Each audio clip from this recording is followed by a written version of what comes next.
Chers astrolosophistes, bonjour et bienvenue à celles et ceux qui nous rejoignent. Nous nous retrouvons aujourd'hui pour la chronique sur la pleine lune du 22 août 2021 qui aura lieu à 14h et 1 sur Paris, à une autre heure si vous êtes dans un autre lieu. Elle est à 29 degrés 36 minutes du signe du Verseau. Elle est conjointe à Jupiter rétrograde à 26 degrés 54 minutes dans le même signe. C'est 2 mètres, c'est-à-dire Saturne rétrograde est à 8 degrés 43 minutes également dans le Verseau et en carré à son 2e maître, Uranus, donc qui est aussi rétrograde depuis le 20 août, à 14 degrés 47 minutes du Taureau. La pleine lune est bien sûr opposée au Soleil en Lion à 29 degrés 36 minutes. Alors, quel que soit l'axe dans lequel se trouve le cycle de la pleine lune, c'est toujours une période de tension intérieure et ou extérieure qui nous permet de faire la lumière dans ce qui ne fonctionne pas dans nos relations intimes.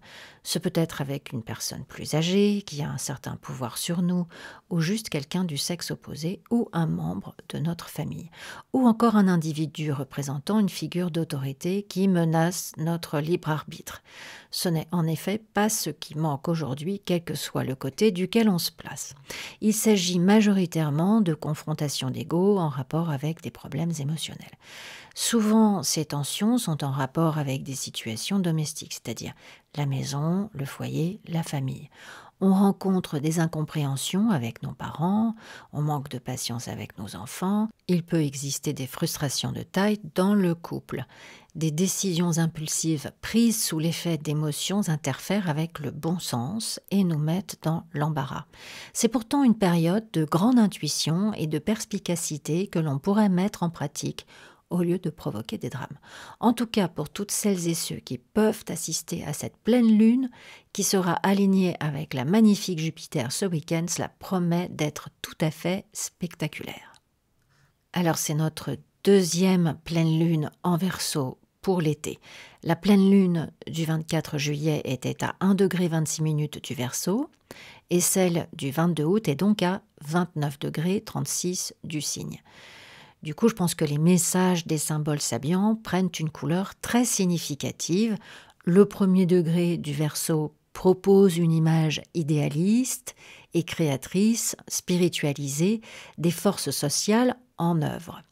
C'est une action, une contribution à une œuvre humaine vouée à perdurer. Alors, Dan Rudyard explique qu'il s'agit de la projection d'un idéal noble en forme concrète de beauté et de sens.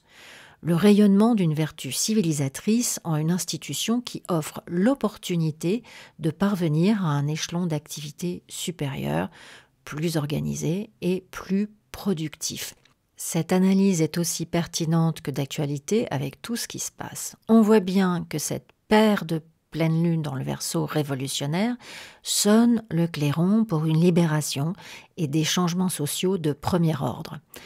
Avec la 2e pleine lune, on reçoit une énergie de gestion. L'intitulé du 29e degré du Verseau est « Un papillon s'extrayant de sa chrysalide ». Il s'agit là de la capacité de transformer totalement notre conscience en modifiant radicalement le visage de notre vie quotidienne et de nos relations. Ici, c'est le phénomène de la métamorphose qui est souligné en tant que tel.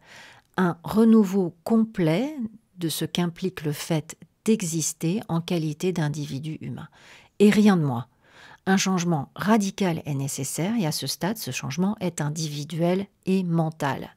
Dan Rudyard finit en écrivant que ce changement devrait apparaître sur la toile de fond de l'humanité tout entière. Ici est illustrée l'aptitude virtuelle de chaque être humain à participer à une sphère supérieure d'évolution après être sorti d'une phase de transition critique. Cette lecture de ce que nous traversons toutes et tous de façon collective mais aussi individuelle donne à voir les transformations drastiques que nous devons effectuer dans notre vie cette année. Alors c'est très vrai pour les 3 décans des signes fixes, c'est-à-dire les taureaux, les lions, les Scorpions et Verseaux, mais chacune et chacun d'entre nous avons ces signes dans notre thème, et c'est sur ces axes-là que nous devrons appliquer nos réformes. On peut désirer quelque chose de toutes nos forces, mais on réalise en même temps que si ça n'arrive pas, on ira bien malgré tout. Si vous pensez ne pas pouvoir survivre à un événement, une situation, au manque d'une personne, eh bien la lumière de cette pleine lune vous aidera à vous débarrasser de cette angoisse. Ça sera plus facile de voir les meilleures solutions pour le long terme et donc de lâcher prise. Il peut être nécessaire de changer notre approche traditionnelle, de réinitialiser notre logiciel interne et de faire l'expérience d'une méthode, d'une attaque drastiquement différente, et cela dans le domaine où on a le signe du Verseau. Alors le 20 août, le Soleil est opposé à Jupiter à 27 degrés et Uranus devient rétrograde le même jour. Alors c'est une indication importante pour toutes celles et ceux qui sont les plus sensibles à cette énergie uranienne depuis 2019.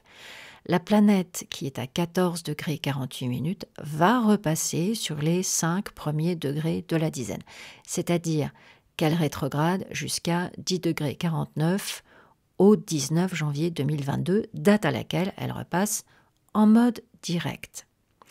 Tous les premiers décans des signes fixes sont à nouveau concernés. Taureau, Lion, Scorpion, Verseau. Vous l'avez déjà traversée une première fois en août 2020 lorsqu'elle était à 10 degrés du Taureau, puis du 15 avril 2021 à aujourd'hui, donc de 10 degrés à 14 degrés. Un Uranus direct est en lien constant avec le créatif, l'énergie, l'aspiration à un monde nouveau consubstantiel à notre identité.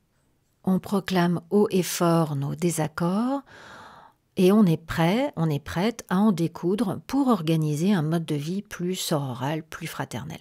La rétrogradation nous invite à plus de stratégie, à un travail sous-marin, concentré sur la déprogrammation de nos concepts surannés, nos habitudes obsolètes ou débilitantes. Il s'agit véritablement de recevoir un éclairage génial sur ce qui doit être changé pour nous permettre de progresser.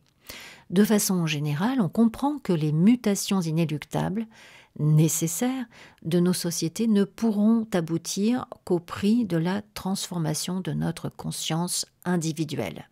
Et cet exercice est praticable à partir du moment où l'on n'est plus un mystère pour soi-même, et certainement pas dans le déni. Le risque en signe fixe, c'est précisément que l'on continue de scotomiser en allant rejoindre des groupes qui vont faire cet effort à notre place, qui vont penser à notre place. Le changement n'est pas en option à ce stade, et plus on y résistera, plus les épreuves seront pénibles. Avec la rétrogradation d'Uranus, il y a à nouveau le carré avec Saturne qui se resserre, pour être exact, le 24 décembre à 11 degrés. 1 degré qui nous demande de nous fier à une nouvelle orientation intérieure. Une force à laquelle on peut puiser comme à une source du côté de Saturne en Verseau, mais qui nous prévient quant à une réorientation négative faite de ressentiment avec Uranus en Taureau. Alors, cette pleine lune conjointe Jupiter rétro est chargée de générosité, de chaleur, d'enthousiasme. Elle peut ramener une amie, une sœur, une mère de laquelle nous étions éloignés pour diverses raisons. Ou simplement une femme dont l'importance est significative, qui pourra avoir une influence très bénéfique sur notre bien-être. Tous les domaines en rapport à l'éducation, la formation, des opportunités d'expansion, une création d'entreprise sont à même de se trouver au premier plan en ce moment. On arrive à faire fonctionner un réseau de soutien et de relations qui facilite la progression de nos projets et de nos ambitions. En ce qui concerne ces dernières, cette pleine lune peut nous montrer sous un aspect insatiable, dogmatique, parfois arrogante, trop autoritaire, peut donc nous rendre assez antipathiques et nous aliéner les bonnes volontés dont nous avions besoin pour consolider nos objectifs. D'autant que le Soleil est opposé à Jupiter depuis le 19 août et jusqu'au 29 août. On peut s'inscrire dans une énergie assez égotiste, voire vaniteuse, et se retrouver en rupture avec notre entourage.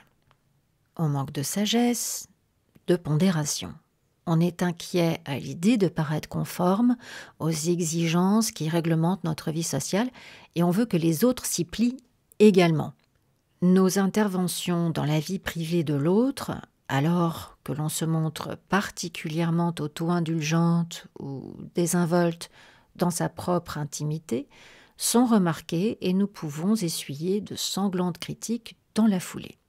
Alors, utilisons donc ces énergies avec discipline, perspicacité et humilité pour en tirer tout le formidable potentiel qu'elles recèlent. Vénus, qui est entrée en Balance le 17 août, sera en trigone à Saturne, en Verseau, autre maître de cette pleine lune, jusqu'au 1er septembre. Tout ce qui est design, architecture, décoration est favorisé. Si vous êtes antiquaire et que vous développez une vitrine sur Internet, ou que vous êtes artiste et que vous décidez d'exploiter vos œuvres sur un site, la période est vraiment idoine pour ce faire. Les relations personnelles sont cimentées, les amitiés d'enfance, des partenariats, une relation romantique sont renouvelées avec ce transit. C'est aussi l'occasion de solliciter des aides, une augmentation, un crédit pour développer son projet professionnel. À partir du 23 août et jusqu'au 30, Mars sera en trigone à Uranus, maître donc de la pleine lune, et la notion d'autodiscipline dont on a parlé en amont sera plus facile à mettre en pratique. On a le goût de l'initiative cohérente, de nouvelles opportunités se présentent et nous stimulent, nous rendent plus audacieuses, mais dans le respect d'une ligne de conduite que l'on s'est choisie. L'énergie psychique est particulièrement puissante tout au long de la rentrée. On a l'esprit de compétition, Mercure et Mars à 18 degrés 19 et 14 degrés 56 qui voyagent ensemble dans le signe de la Vierge nous inspirent des réparties, des idées plus agressives. Voilà, on peut défendre nos points de vue avec beaucoup de détermination, mais c'est surtout l'émulation qu'il faudra entretenir ici plutôt que la concurrence. L'opposition que fait cette conjonction à Neptune dans les Poissons peut représenter des investigations secrètes à notre encontre du fait de nos partis pris. Alors, Mars, en relation avec Neptune, amène toujours des sortes de complications, ici en relation avec notre santé.